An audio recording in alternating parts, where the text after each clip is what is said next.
औज़ुबिल्लाहिमिनश्शैतानिर्रजीम बिस्मिल्लाहिर्रहमानिर्रहीम। अस्सलाम वालेकुम व्यूअर्स, उम्मीद है आप सब खैरियत से होंगे। आज की वीडियो स्टार्ट करने से पहले आपसे रिक्वेस्ट है, काइंडली मेरे चैनल जो कि पाकिस्तान वीकली नॉलेज है इसको लाइक एंड सब्सक्राइब ज़रूर कर दें और काइंडली अपने फ्रेंड्स एंड फैमिली में शेयर भी ज़रूर कीजिएगा।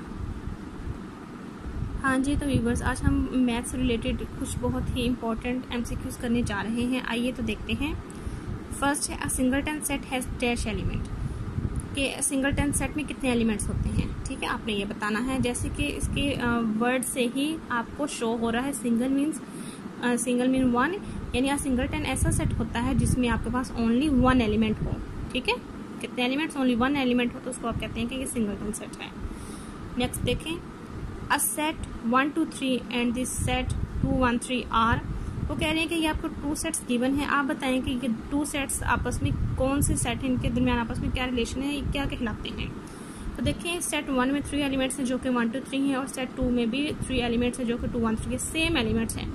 ऐसे टू सेट्स जिनमें अगर आपके पास सेम एलिमेंट्स होंगे तो आप इनको कहते हैं कि ये इक्वल सेट है। ठीक है, अच्छा ये ध्यान रखिएगा, ये मैटर नहीं करता कि आपके पास जो सेट के एलिमेंट्स हैं उनका ऑर्डर क्या है। देखिए 1 2 3 सीक्वेंस है और यहाँ पे 2 1 3 है, यहाँ पे सीक्वेंस नहीं है बट एलिमेंट्स वही हैं, तो आप इनको कहेंगे कि ये इक्वल सेट है। ओके, नेक्स्ट देखिए, what number comes next in this sequence.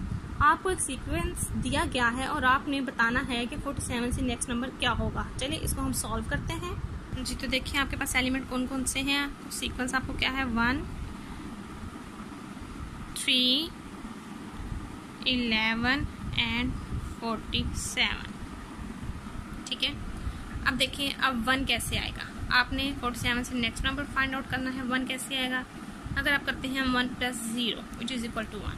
ठीक है, 1 आपका आ गया, हमने इसको कर दिया। नेक्स्ट आपने 3 लेके आना है। ठीक है, आप ऐसा करें, हम इसकी चेन बनाने जा रहे हैं। जैसे 1 + 0 था तो आपने इसको कर दिया 1 के बाद 2, 0 के बाद 1। ठीक है, अब चेन कंप्लीट करनी है तो आप यहाँ पे, ठीक है, यहाँ पे 1 को मल्टीप्लाई कर देंगे। ठीक है, 1 2 ज़ा 2 plus 1 as it is which is equal to 3। देखें 3 आ गया। नेक्स्ट चेन अब कैसे बनेगी? देखें, जैसे 1 2 3 था, 3 as it is plus 0 1 2 as it is.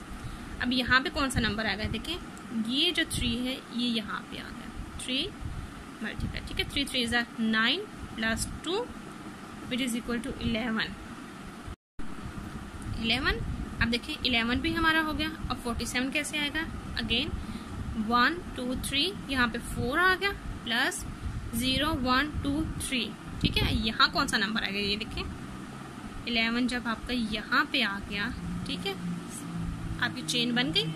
11 4 ज़ा 44 plus 3 as it is which is equal to 47 भी बन गया। अब नेक्स्ट नंबर अगेन 4 था, यहाँ पे 5 प्लस 3 की 4, तो यहाँ पे कौन सा नंबर आएगा? ये 47। ठीक है, ये आ गया 47 यहाँ पे। अंडरस्टैंड? 47 5 ज़ा हो गया 235 plus 4 which is equal to 239। तो आपका नेक्स्ट नंबर यहाँ पे क्या आ रहा है? 239। अंडरस्टैंड? हाँ जी, तो नेक्स्ट देखिए आप, व्हाट इज 5/9 डिवाइडेड बाय 15/8। हाँ, आइए तो इसको सॉल्व करते हैं। ठीक है, 5/9 डिवाइड की बात हो रही है, डिवाइडेड बाय 15/8। हाँ जी, तो 5/9 एज इट इज डिवाइड को हम मल्टीप्लाई में चेंज करेंगे। जब मल्टीप्लाई में चेंज करेंगे तो आपका ये जो फ्रैक्शन है ये आपकी रेसिप्रोकल हो जाती है, मीन्स कि 8 ऊपर आ जाएगा और 15 आपका नीचे आ जाएगा। अंडरस्टैंड? अब आप इसको सिंप्लीफाई कर लें। 5 1 ज़ा 5, 5 3 ज़ा 15। अंडरस्टैंड? अच्छा हाँ जी, ये स्टूडेंट से एक मिस्टेक हो गई थी, 8 नहीं 18 था। ठीक है, तो यहाँ भी हमने इसको 18 कर दिया, ये भी 18 होगा। अच्छा 5 1 ज़ा 5, 5 3 ज़ा 15, 9 1 ज़ा 9, 9 2 ज़ा 18। तो आपका आंसर क्या आ गया? 2/3। ओके।